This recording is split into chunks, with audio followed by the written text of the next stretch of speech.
5 years, Cameroon's military has been fighting separatists in the west of the country. They're from Francophone Cameroon's English-speaking minority, and they want to form a breakaway state called Ambazonia. The conflict has already cost more than 3,000 lives, and 2 rebel bomb attacks this month suggest that the conflict may have entered a new phase. Cameroon's defense ministry said that the weapons hardware seemed to have been supplied by fundamentalist groups outside of the country. Well, to learn more about the conflict in Cameroon, I am joined by Eladia Alagrozzi, a senior researcher at Human Rights Watch. Ms. Alagrozzi, thank you so much for joining us. Can you just start by telling us about those latest developments and these attacks that we learned about this month? Yes, absolutely. There's been an escalation in the crisis in the Anglophone regions. Recently, we have seen a number of attacks perpetrated by separatist groups in both the northwest and southwest regions. And the government forces responded, of course, with heavy hand, deploying more troops to the Anglophone regions. As Human Rights Watch, we have often documented abusive counterinsurgency operations by the security forces in those regions with consequences on the civilian populations. And Cameroon's defense ministry has suggested that separatists may be working with groups outside of the country. Do we have any idea of what those groups may be? It should be noted that this crisis in the Anglophone regions has already spilled off the country's borders. First of all, you have over 60,000 Cameroonian refugees in Nigeria. And then separatist groups are also growing stronger and stronger. And we have seen an increase in attacks perpetrated by the separatists with the use of improvised explosive devices recently. And the separatists have largely now replaced their initial equipment in terms of weapons and ammunitions with more sophisticated weapons acquired from multiple sources, including from allied groups in Nigeria, but also dealers in Nigeria and also from the United States, from the diaspora. And how have Cameroon and Nigeria been responding to this insurgency? The response of the Cameroonian government has been pretty much a military one. Troops have been deployed in the Anglophone regions since 2016. Paul Biya declared war on these groups, which have been labeled as terrorists, a solution which didn't really had the impact and didn't bring to peace so far.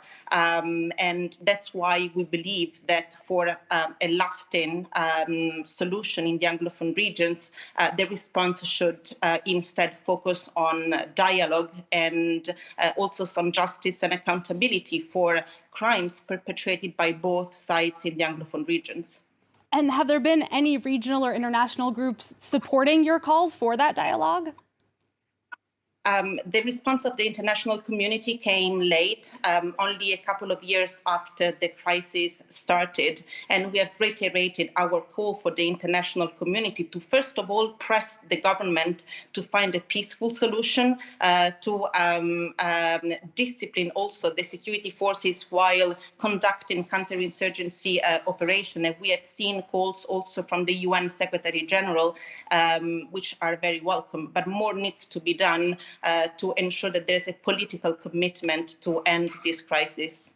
And do you think it's possible to end this crisis through dialogue? What are the separatist demands? I think that the response should really focus on justice and accountability. There has been basically a total lack of investigations and prosecutions for crimes committed by both sides. This has fueled abuses. This has created a climate of impunity. So unless the solution focuses on justice for the victims who have suffered so much since this crisis began, I don't think that we will get very far. Can you talk more about what crimes have been committed on both sides and what the impact has been on civilians? Yes, the impact on civilians has been devastating. Crimes have been committed by both government forces. They have killed civilians. They have razed to the ground hundreds of homes. they have burned down villages, and we have documented several of these operations. On the separatist side, they have also committed abuses. They have kidnapped, attacked, assaulted thousands of students and teachers. They have used schools as their bases and camps. Unfortunately, education has been one of the main casualty in this conflict, and many attacks have been perpetrated against school buildings. Students, parents of students have been assaulted, threatened, because the separatist fighters enforced a vicious boycott of school, depriving thousands of children of their fundamental right to education. And have aid groups been able to enter the region and provide services at all? The access to the Anglophone regions is very challenging. It has been severely disrupted by the insecurity, but also by the fact that soldiers and separatist fighters are targeting humanitarian staff and convoys. The crisis in the Anglophone regions has resulted in a major humanitarian crisis and also a human rights crisis. Over 700,000 people are internally displaced in the Anglophone regions and neighboring regions. Access to basic services such as healthcare and education has been disrupted, and this has led to over 2 million people in need of urgent humanitarian assistance. Unfortunately, this crisis seldom makes it to the headlines of international media, and so it has largely remained a neglected crisis so far. Yeah, clearly there is an urgent crisis, as you say, in the region, but that it hasn't been getting a lot of media attention. Why do you think that that is? I think it's primarily because the government is trying to hinder access to the Anglophone regions and prevent any oversight of what's happening there in an effort to keep control of the situation and to show that everything is under control. But also violence has been rife. Attacks against civilians have been rife since now over 4 years. So also the insecurity is making it difficult for people to access these areas and for humanitarian personnel, for example, to assess the needs of those who have been internally displaced and have fled to remote areas in the bush where they're still living. Valeria Aragrozzi, thank you so much for joining us and shedding light on a conflict that we certainly should be talking much more about. Thank you very much. Thank you. It's just about 8:45 a.m. here in Paris. Let's get a reminder now of our top stories. Former Catalan leader Carles Puigdemont has been arrested in Italy. He faces extradition to Spain, where he is wanted for sedition over the 2017 independence referendum that saw him flee into exile. And candidates in Germany hold their final debate ahead of Sunday's federal election. Polls show the Conservative Alliance once again tightening the gap with the leading socialists.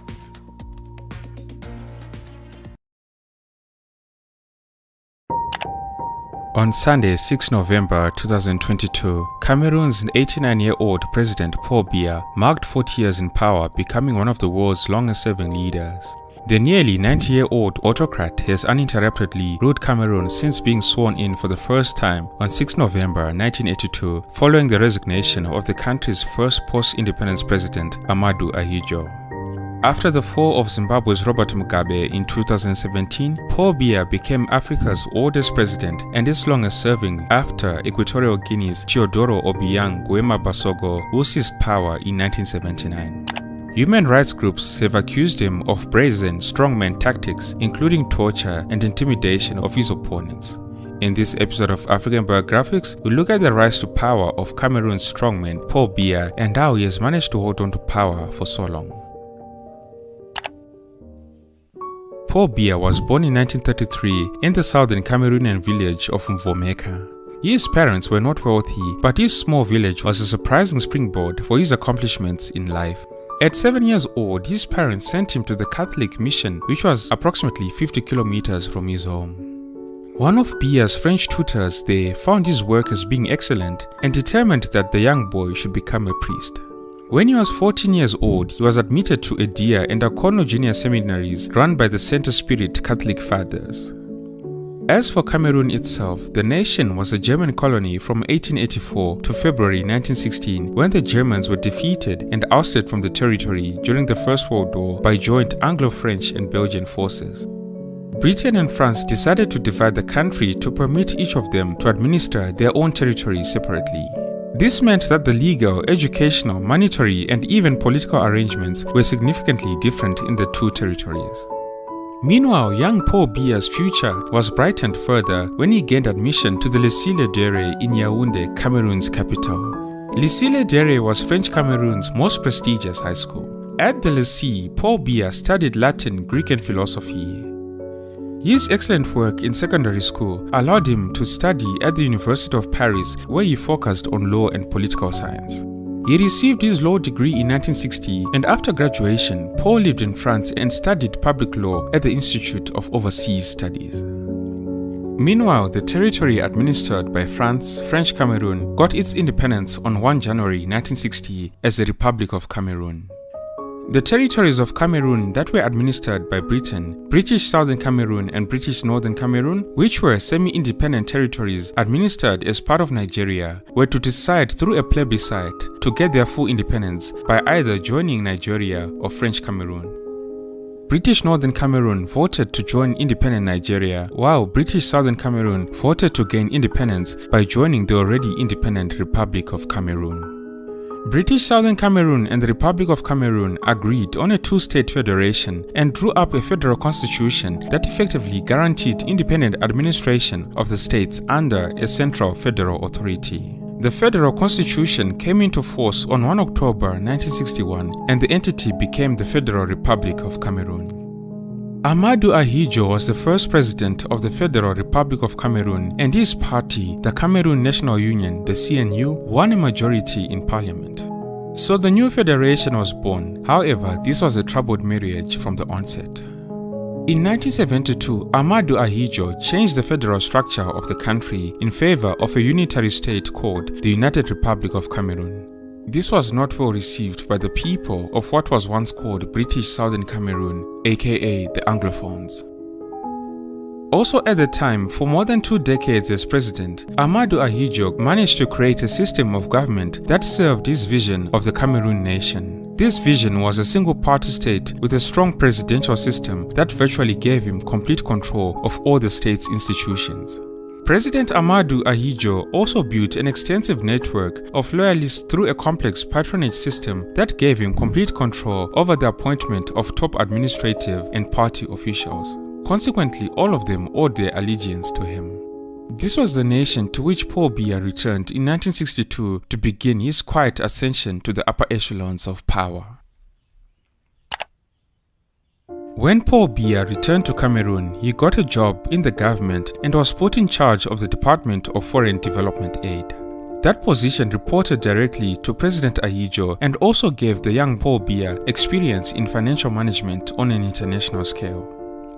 Paul Biya's relationship with the president was a fascinating one and one that would define his future. Over time, President Amadou Ahidjo became Paul Biya's political mentor and the two became very close. Their backgrounds and even their personalities were very different, however. President Ahidjo had worked as a telephone operator before becoming president, and he had only an elementary school education. Although Paul Biya came from humble beginnings, he was highly educated and enjoyed classical music and tennis. Despite these differences, Paul Biya became a loyal follower of the president. Under President Ahidjo, Paul Biya held a number of positions. He worked as Chief of the Cabinet, Secretary General of the Presidency, and Minister of State, becoming Cameroon's highest-ranking minister. In 1975, Amadou Ahidjo chose Paul Biya as Prime Minister, a position he held until 1982. This made Paul Biya President Ahidjo's legal successor. Now, November 6, 1982 is a very significant day in the history of Cameroon, and the events surrounding that day are still debated by historians. On that very day, President Ahidjo, citing health concerns, resigned as president. As was required by the constitution, he handed over the presidency to Paul Biya. The action stunned the nation. Paul Biya was largely unknown to the populace, and he was untried as a head of state. However, Amadou Ahidjo's resignation and his retention of the chairmanship of the CNU party made it clear to the public that he intended to rest physically while continuing to rule behind the scenes with Paul Biya as his rubber stamp in charge of the day-to-day affairs of government. Amadou Ahidjo, like many, believed the party head position to be superior to that of president.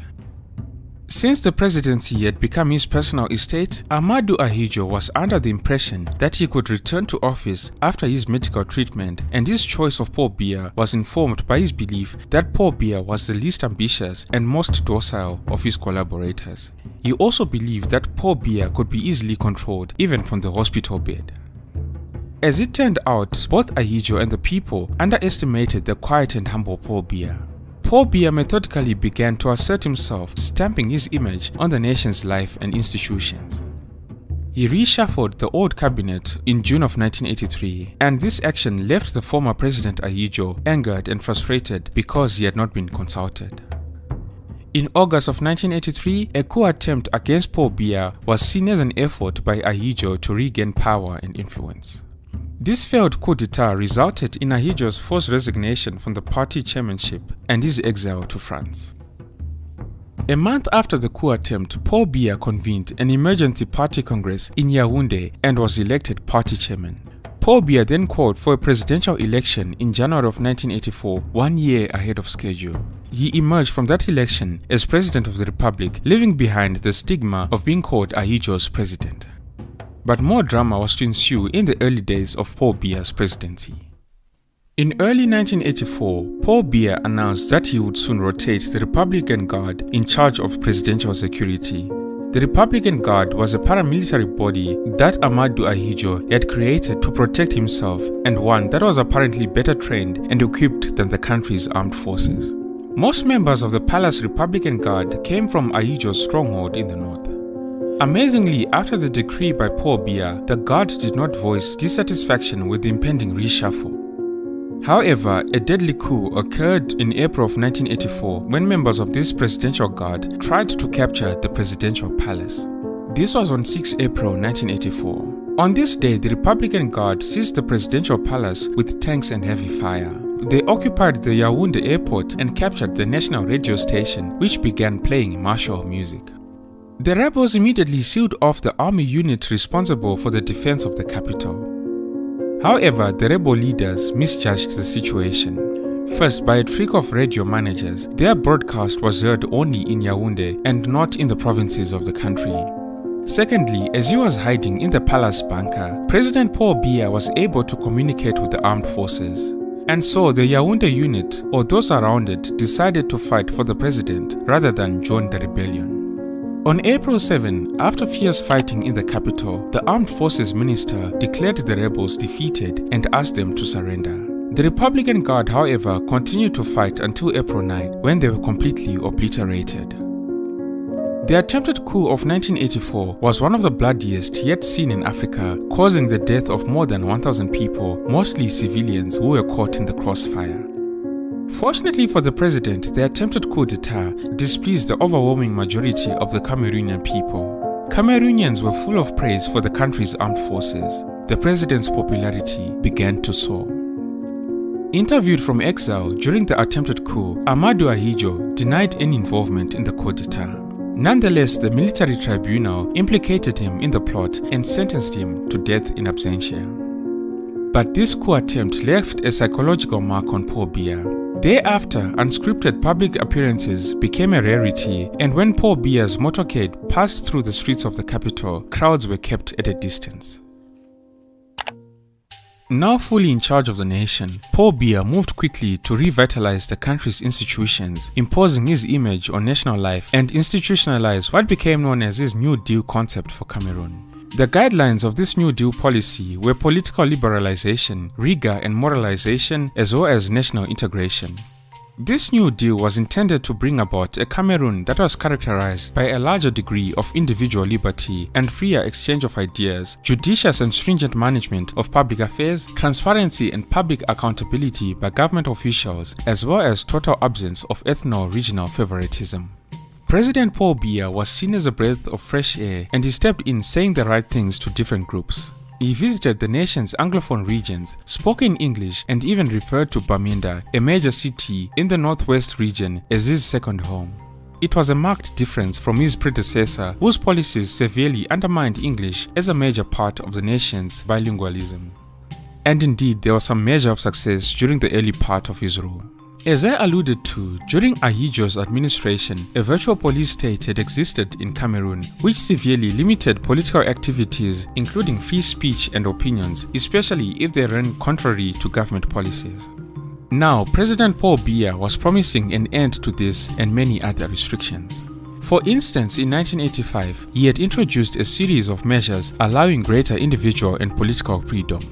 More than a dozen privately owned newspapers and magazines popped up in the country, and some of them were highly critical of government policies. Change in Cameroon was not only restricted to the political arena. One of the goals of President Paul Biya's New Deal was to improve the social and economic conditions of the Cameroonian people. With the sale of oil becoming an important source of revenue in the early 1980s, the new president was able to finance many of his New Deal programs, including road construction and subsidizing the prices farmers received for their export crops. The government's commitment to health and educational development of Cameroonians was also evident under the New Deal policy. Between 1984 and 1985, for example, the budget of the Ministry of Health was increased by 32% over that of the previous year. The increase provided additional funds for the construction of new hospitals and clinics in many towns and villages.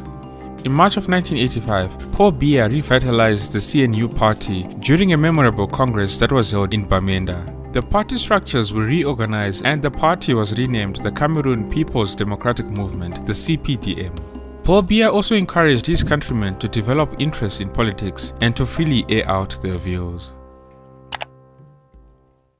Despite these early successes, however, Cameroonians soon lost faith in the New Deal as the president made a U-turn and started to restrict free speech. He also became reluctant to implement some of the promises he had made. Simultaneously, within 2 years of taking office, Paul Biya made one of his most daring moves when he changed the name of the country to the Republic of Cameroon, the name East Cameroon took when it obtained independence in 1960. Anglophones were furious. Their leaders had neither been consulted nor given any advance warning. As a result, the Anglophones viewed this name change as an attempt to erase their identity and forcefully assimilate them into the majority French system. At the same time, the economic situation in the country started deteriorating. When the price of oil on the world market collapsed, the prices for Cameroon's main crops, cocoa, cotton, coffee and palm oil, also dropped. Beginning in 1987, Cameroon's economy shrank for 9 consecutive years. In addition, poor economic management had long plagued the country. Cameroonians started placing the blame on Paul Biya, and by the late 1980s, opposition to his government had grown. President Biya admitted that the country faced an economic crisis and the necessity of an IMF structural adjustment program and budget cuts was recognized. The realization that Cameroon had not been able to change the dependent nature of its economy regardless of the economic progress made since independence was a cause of much frustration. Despite the subsequent efforts made towards economic reform, conditions in Cameroon were less than ideal and corruption was rampant. By 1998, Cameroon was classed as the most corrupt country in the world by Transparency International. And in October of 2000, the Catholic Church in Cameroon denounced corruption, saying that corruption had permeated all levels of society.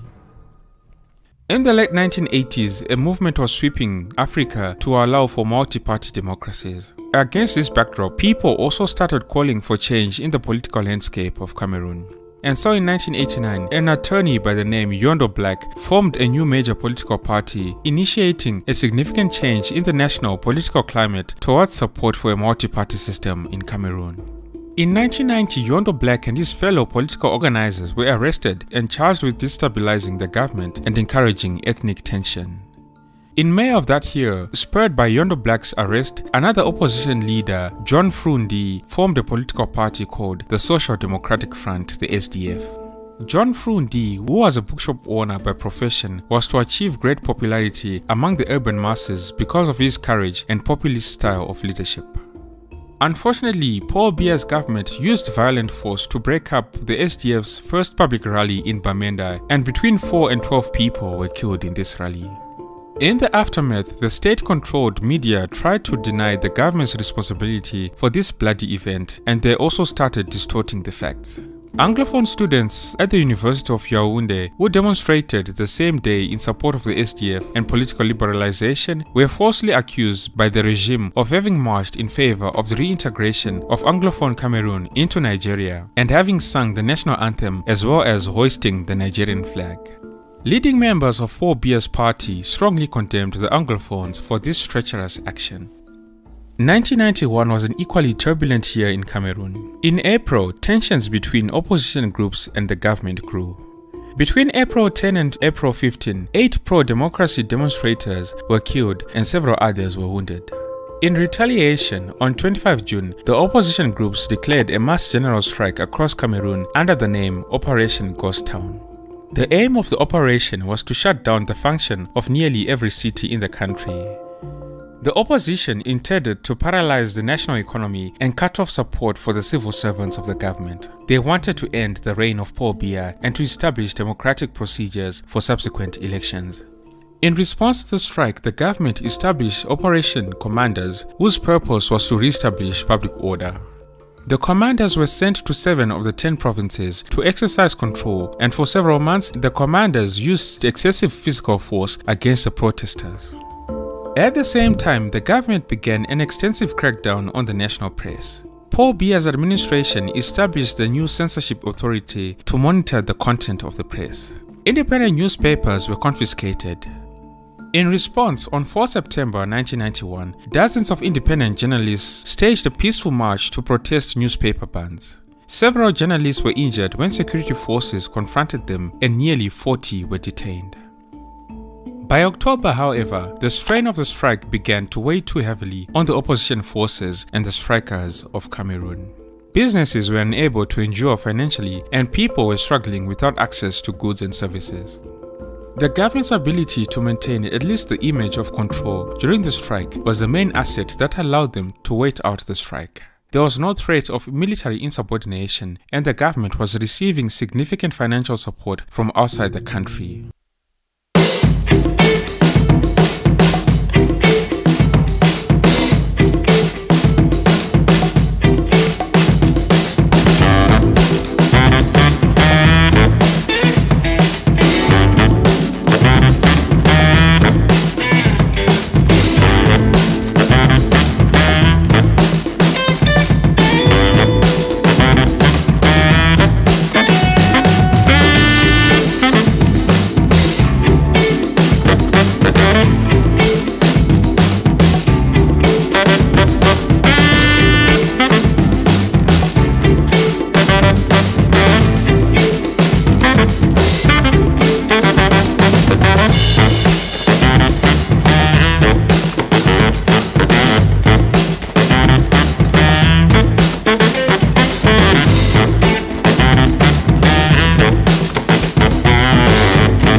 Biya as being the victor.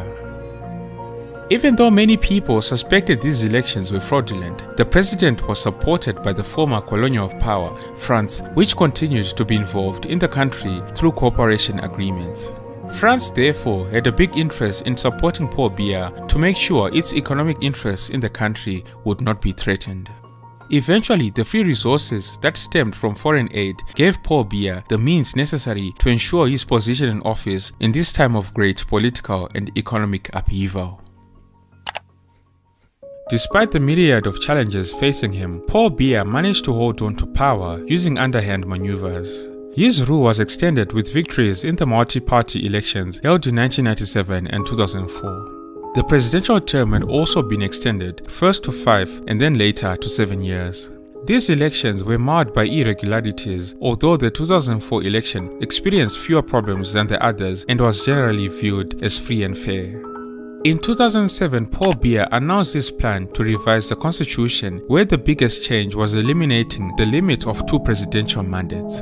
In February of 2008, a popular revolt erupted against this plan. The level of repression was brutal. Hundreds of protesters were killed and thousands were arrested.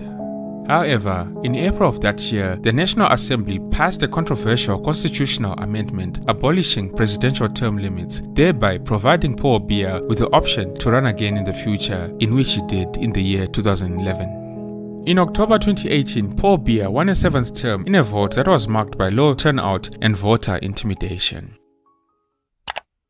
President Paul Biya's Achilles heel is the ongoing Anglophone crisis in Cameroon.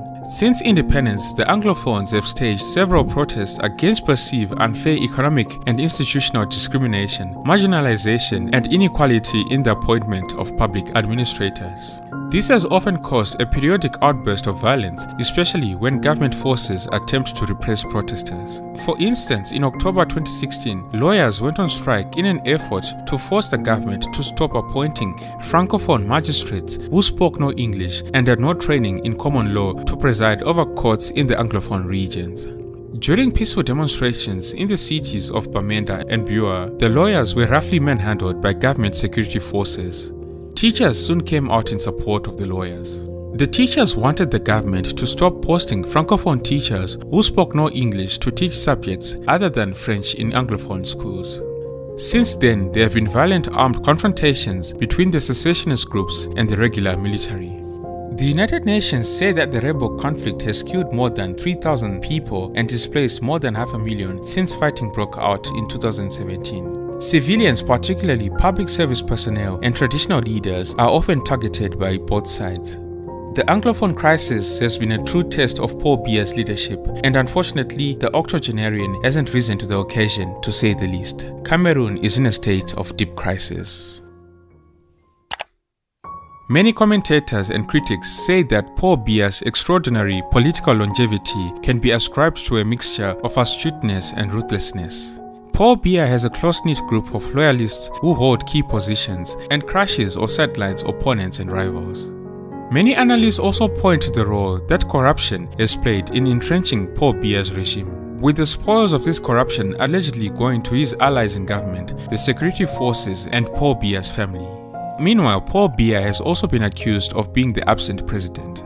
An organization called the Organized Crime and Corruption Reporting Project, in a report in 2018, found that Paul Biya spent at least 4.5 years of his first 35 years in power on private visits abroad, at an estimated cost of more than $65 million. In some years, Paul Biya spent about a third of the year out of his home country.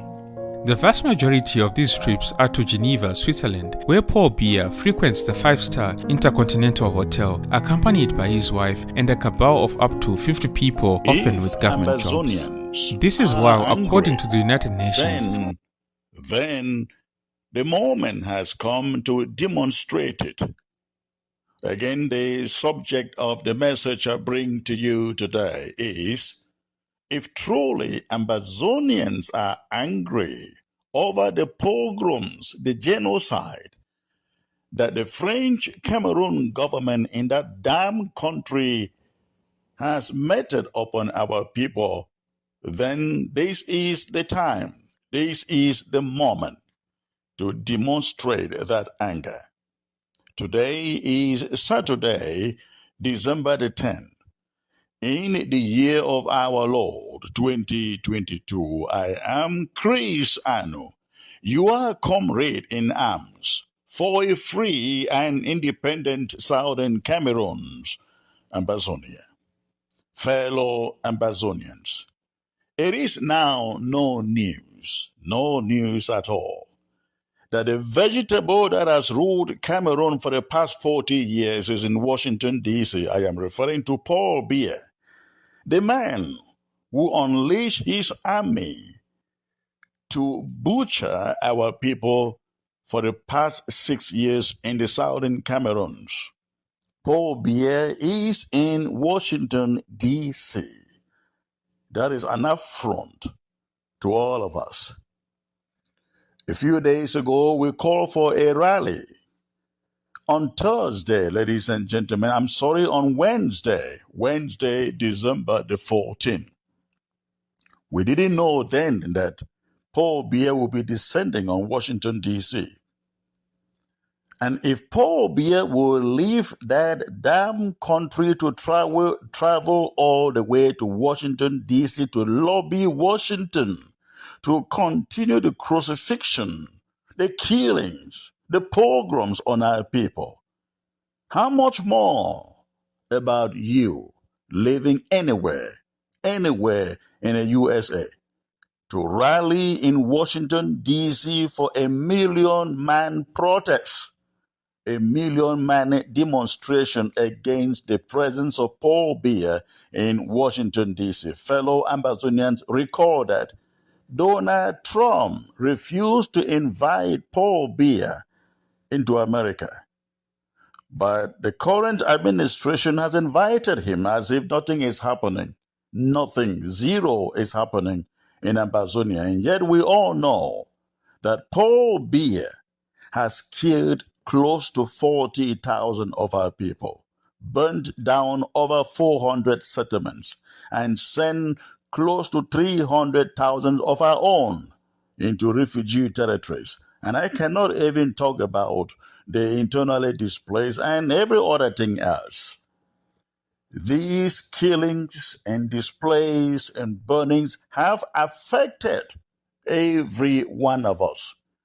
And we all know that should Paul Biya win this war against a free and independent Ambazonia, many of us will never go back home, and our people back home will turn into francophones. They will be turned into francophones. You all know that, and this is no propaganda. You all know that.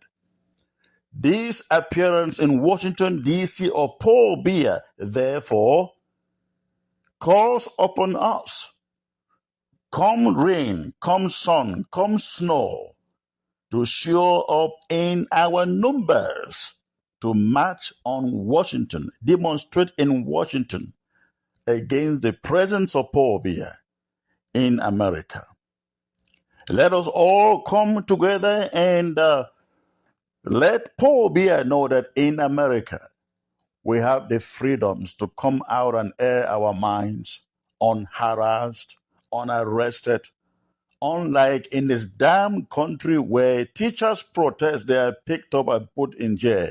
Lawyers protest, they are picked up and put in jail. Let us come out in thousands to demonstrate before Paul Biya and his 15-man delegation, including himself, that we want a free land in Ambazonia just as the one he is visiting in America. Please, please, if you have lost any loved one, if you've lost home, if this war has affected your family, now we have an opportunity.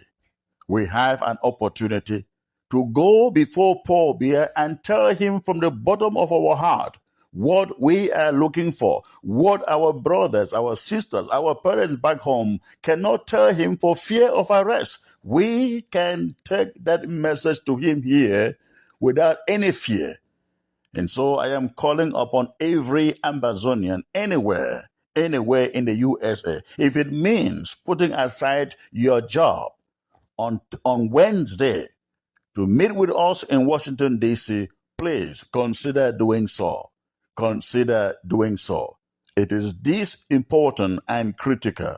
Again, whether it snows, it rains, or shines, we shall be under it. And please do not forget, we are gathering there in our national colors, yellow, white, and blue. How many of you even remember that our national color, the flag, is 3 colors?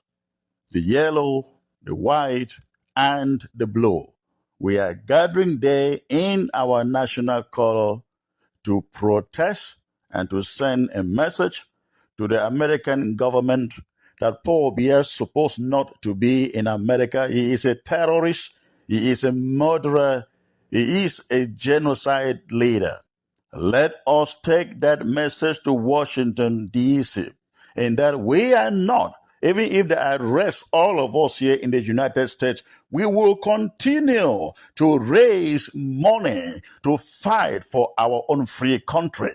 Let us take that message to America. They can send all of us to jail. They can search all of our homes. We will not relent. That is the message we take to them, ladies and gentlemen, to Washington, D.C. And again, if you are angry enough over what is happening in our homeland, this is the day, the moment to show up and demonstrate that indeed you are that angry. Thank you very much, ladies and gentlemen. Please, if this audio gets into your hands, pass it around, especially if you are in the USA. Pass it around to your friend, to your neighbors, and let us all gather in Washington, D.C., Wednesday the 14th, and tell Paul Biya he is a criminal. He is not supposed to be here. We need to say it loud and clear for the American government to get our message. Again, this message came to you from your comrade in arms, Chris Anno. God bless you all. Towards absolute independence, not just independence, absolute independence. This comes with a price to pay. The price to pay here is simply that we are under some deprivations today to make sure we get what we want, to make sure we get what resonates with the thoughts, actions, and aspirations of over 69% of our people. We must bear this in mind always, my people of Ambazonia, so that we don't lose face of the things that we should be standing strong for. Let us not argue on things that we don't need argument. Some facts are simply so clear. Stand tall and speak for themselves. That asking for general amnesty from La République du Cameroun so that we should have access into our territory is unacceptable.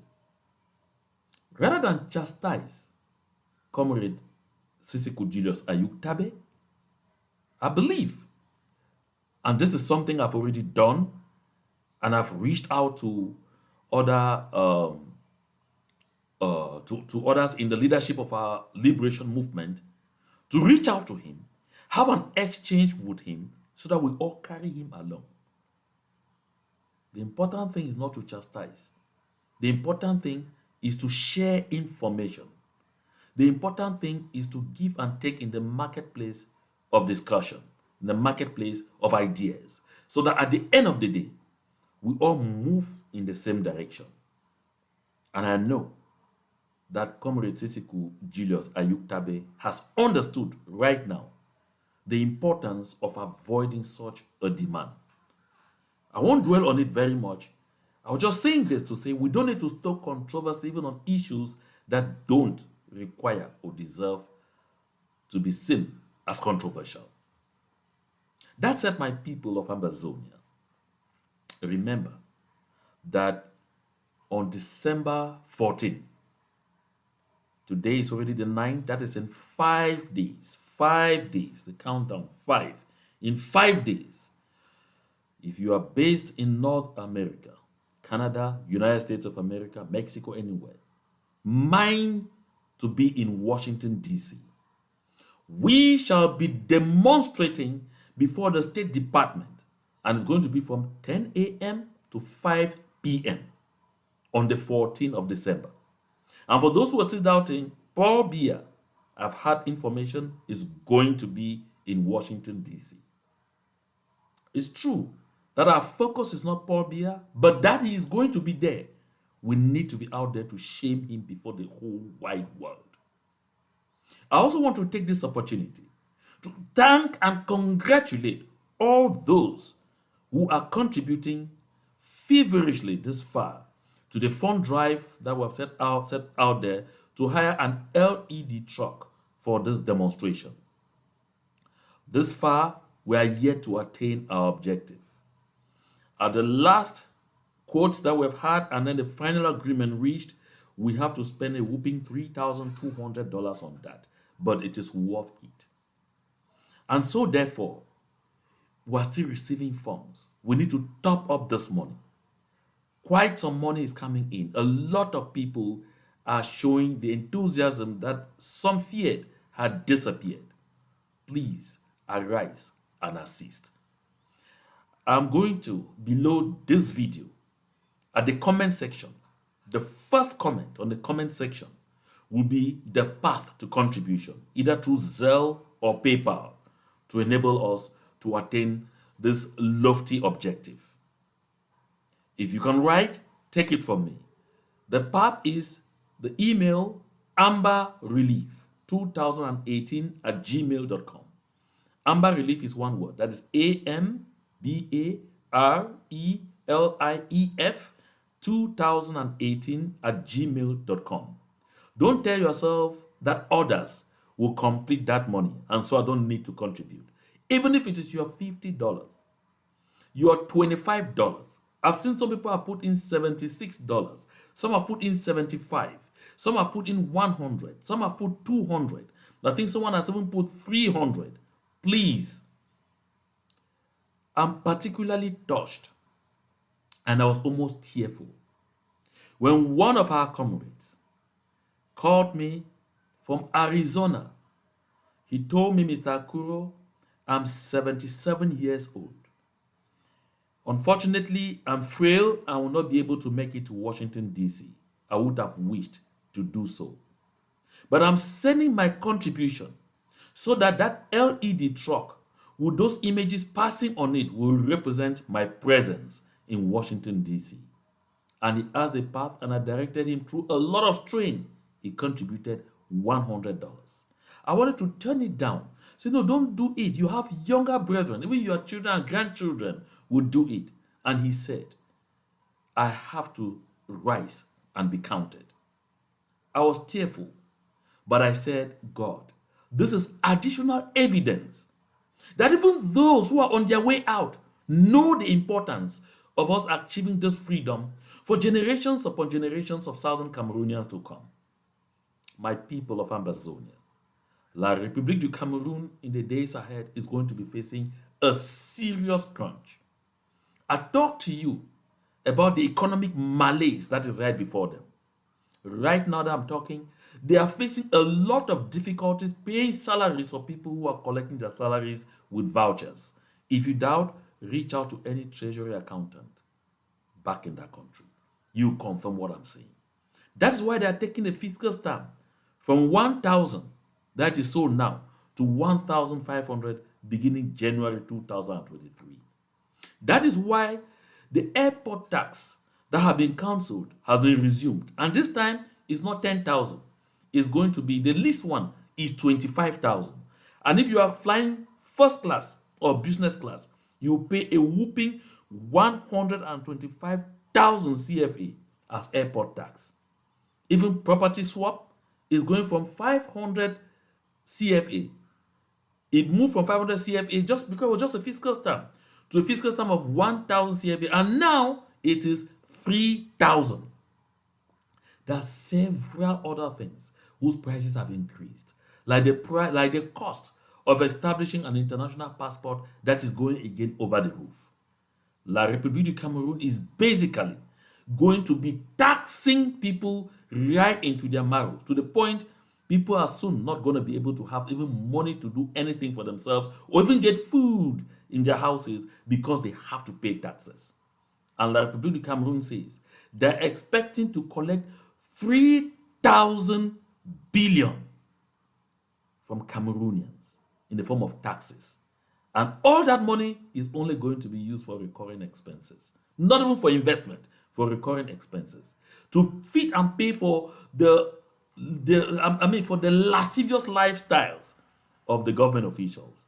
Purchase of brand new Prados, spending hundreds of millions on gasoline, dishing out money on budgetary line number 64, or is it 65 that they call sovereignty expenses to people like Amugu Bellinga and others, and the OC Joshua's dishing out to them hundreds of millions in CFA, all that from the scourge that's going to be imposed on the people. Now listen, my people of Ambazonia, we don't have to belong in the first place to be facing this misery. We don't deserve to be there. That is why we must continue to do what we have to do to wring free of a nefarious system, of an evil regime, of a vociferous system that only aims to exploit the downtrodden. My people of Ambazonia, if you are back home, pick up your phone from today. Call your brethren who are in North America. Remind them to be part of this demonstration. If you know the art of developing flyers, I'm not seeing a lot of them yet on our social media platforms. Don't wait for anybody to call you. Pick the pictures of our atrocities. Design a flyer now. If you can do it, if you have that ability, don't wait to be contacted. Design a flyer now. Put the pictures of all those atrocities and of our people ready to demonstrate. Indicate the date. December 14, 2022. Venue, the State Department in Washington, D.C. Time, 10 a.m. to 5 p.m. My dear people of Ambazonia, don't lag behind. Do anything you can where you are to contribute to the success of this demonstration. Don't wait for anybody to assign you. This is the people's demonstration. This liberation movement is our movement.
Fellow ambassadors, events of the past few days have compelled me to address you today on the state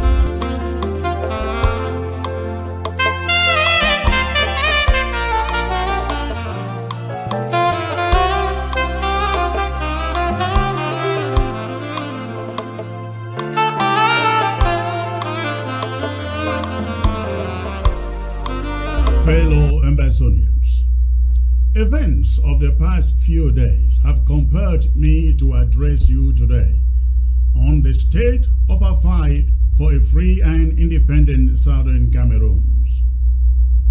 Since the abduction of the Naira 10, the struggle has never come under this level of calculated and synchronized attacks that we see today.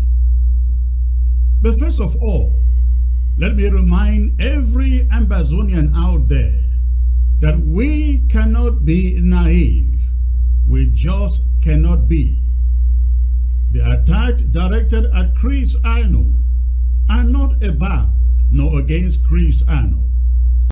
Emmanuel Insolai, the face behind the mask, the unlicensed, unregistered foreign agent operating in the USA on behalf of La Republique du Cameroun knows that they will never get Chris Ano indicted or arrested in any matter relating to the frivolous allegations they are churning out. Every one of the attacks is geared towards ultimate capitulation of our concerted effort to have our independent southern Cameroons restored. The attacks are aimed at all of us, every one of us, and the generations yet unborn that we are fighting and sacrificing for today. Knowing this, therefore, it becomes incumbent upon all of us to not even imagine for a second the idea of chickening or bowing down and bowing out of our good cause. At a moment like this, our hope, our comfort, and our strength can only come from God and from concerted unity, renewed unity of purpose and, of course, of action. We must not falter. We must not despair. Listen to me. We will have to face or confront every Egyptian and cross every Red Sea before we reach our promised land, Ambazonian. As we fight this fight, we must develop the habit of constantly reminding ourselves that freedom is never given. It is fought for and it is taken. That is the reason that La Republique du Cameroun remains relentless in making sure it silences our leadership and frustrates the rest of our people to everyone surrender. 3 things have happened since October, when I took over the leadership of this struggle, that demonstrate the anguish, the desperation, ladies and gentlemen, and the urgency with which La Republique du Cameroun wants the war ended, albeit on their own terms. They wish they get rid of me sooner than later. I have no doubt I am their nightmare, and I can promise all of you that nothing is going to change. We embark in this crusade to free homeland, very much aware that there are courts, there are prisons, and even death too. We have measured the cost and we know it is worth paying for. If only 8 million of our people can regain their freedom and their independence. No amount of false allegations, raids and searches, arrests on our homes, blackmail and defamatory surrogacy will intimidate me, not at all. On October 1st, when we went visiting our brothers and sisters, refugees in Calabar, Nigeria, a frantic effort by La Republique du Cameroun was initiated to get me abducted and rushed to that damn country. A speedboat was hurried into the creeks or waterways of Calabar, waiting to rush me into La Republique du Cameroun.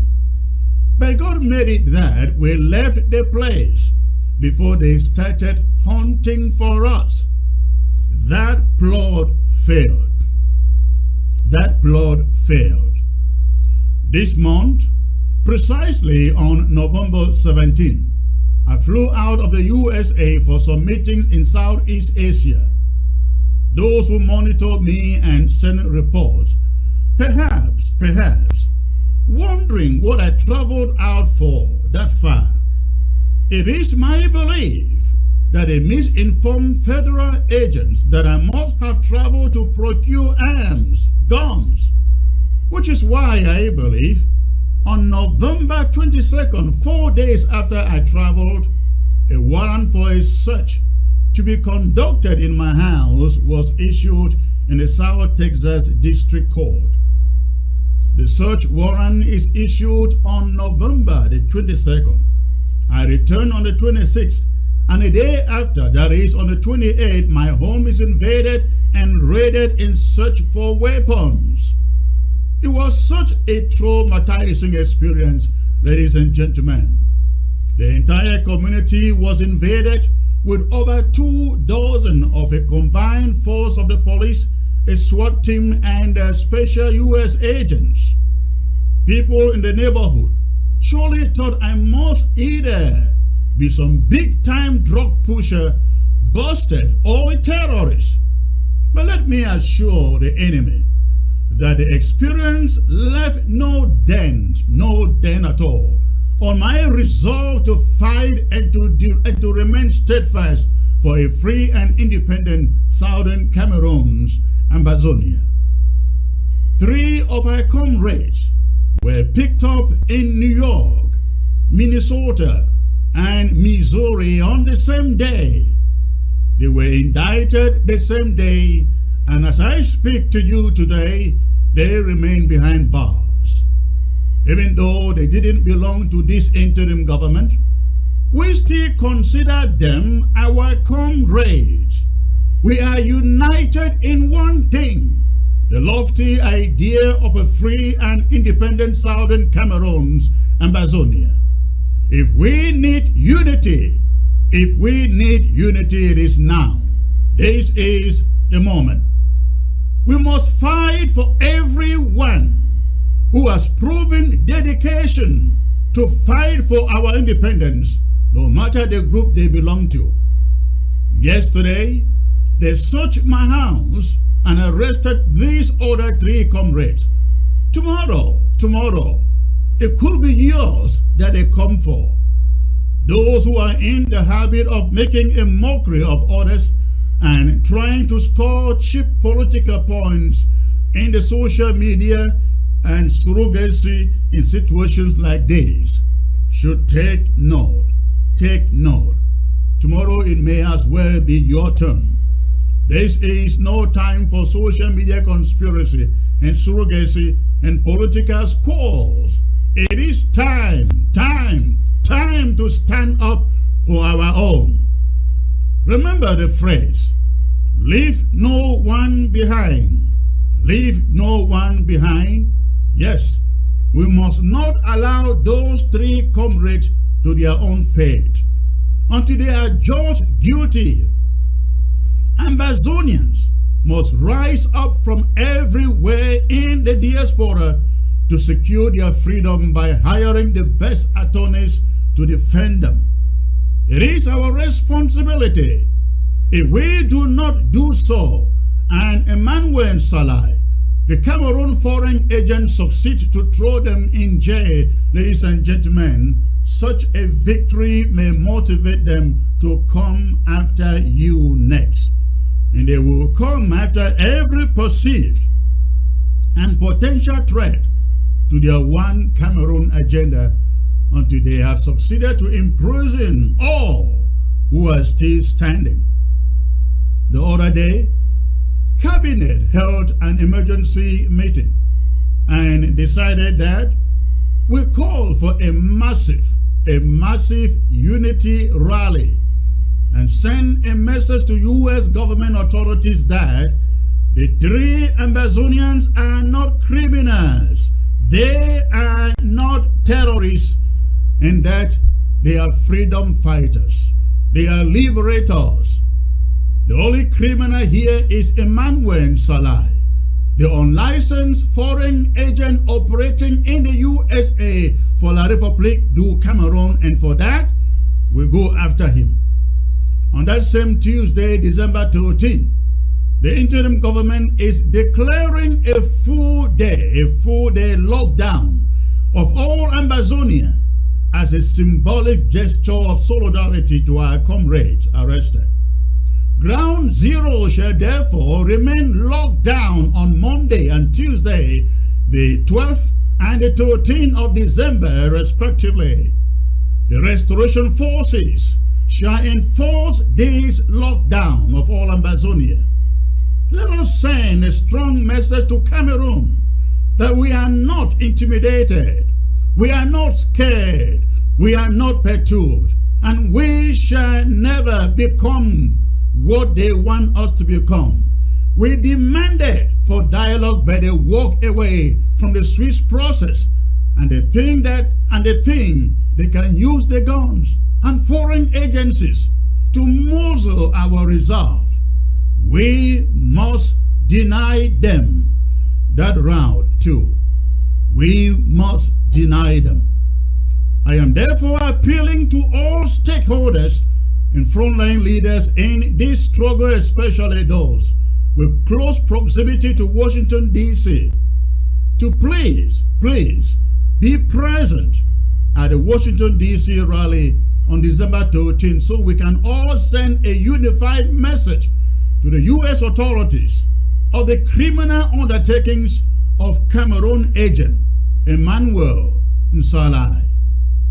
Fellow Ambazonians, Cameroon carries out these pogroms and schemes, hoping that we behave like cowards and chicken out. I like them. And those who send reports to listen to the sound of my voice today, I am not cracking here. I don't take intimidation that kindly. Intimidations always stir me up to want to fight even the more. And that is what I'm resolved to do. Ours is not a rebellion against the country of Cameroon. We are not their citizens. Cameroon isn't our country. Who declares war on his own people if indeed we are Cameroonians? We are not Cameroonians. We are Ambazonians. We have never been Cameroonians and will never be Cameroon. Not even, ladies and gentlemen, not when some of us can still fight. The war we are fighting isn't by choice. We didn't provoke it. We didn't choose it, and we didn't start it. It was waged on us on November 30th, 2017 by the vegetable called Paul Biya.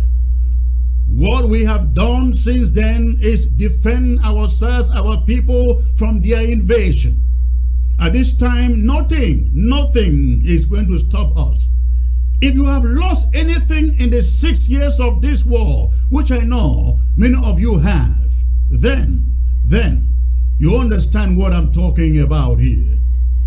How can we forget that close to 40,000 of our people have been killed in the hands of the Cameroon army? About 200,000 documented and undocumented refugees, ladies and gentlemen, are in and around West and Central Africa. Over 700,000 others internally displaced, and about 4,000 communities of ours burnt down by the Cameroon army. How can we forget this? How can we? And I can't forget of the criminal barbarism that the genocidal invading army of la Republique du Cameroun lives on our people. Yesterday, for example, I came across this video footage of the Cameroon army torturing one of ours. He was picked up, stripped naked, beaten mercilessly, and then is commanded to sit up.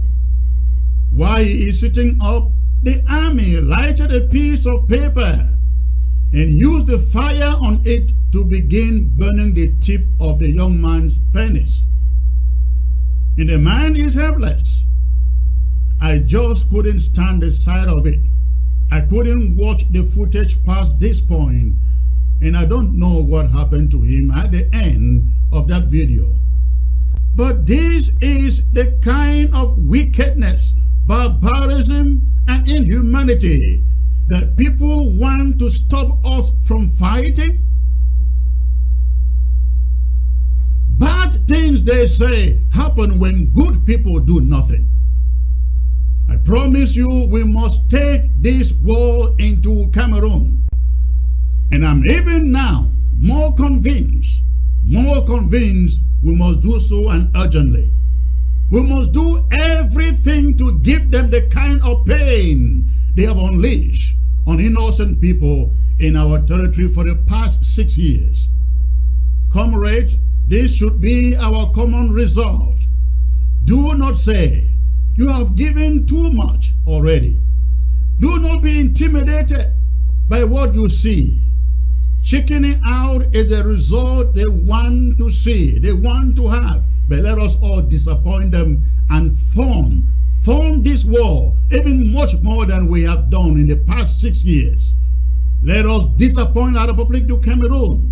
Let us hold them spellbound militarily, economically, and otherwise until they are ready for meaningful dialogue and not the sham in Canada. I urge every restoration fighter on ground zero to stand up now and be determined more than ever before to defend Ambazonia. Do not think that if you lay down your guns that they will spare you. Remember, those in the DDRs, the Namberes and so on, if La Republique du Cameroun didn't spare them when they surrendered, they will not spare you. Stand your ground, and when you go to fight, show no mercies on any invading Cameroon army. Our mission is to take back our territory from Nkambe to the Mongol. That is our mission. And until that mission is accomplished, we are not done. We are not done yet. If Cameroon thinks it will end this war with guns and on their own terms, they have been reminded again and again that isn't going to happen. And they shouldn't think they will use this intimidation to get us engaged in the sham that they have ongoing in Canada. Of course not. We will never be a party to it. We will never be part of any meeting, any conference, any agreement, anything that does not have the root causes of this conflict on the table. For ground zero, I encourage all of you to stay strong, remain upbeat and optimistic. We will get back our country. We fight a just cause, and God is on our side. You are all witnesses to us using this media again and again to condemn kidnapping and ransom taking. We will continue to do so, and we believe that anybody who was engaged in any such activity should be subjected to the full weight of the law. And if that law is American law, so be it. We have faith in American law. No one will go to jail unless the facts are fully established. And before I go, I just want to say to you, ignore all those trashy toilet tissue newspaper stories out there about some bank accounts uncovered. I am as clean as a piece of white paper. The struggle continues. God bless you all. Long live the Federal Republic of Ambazonia. Short live the war.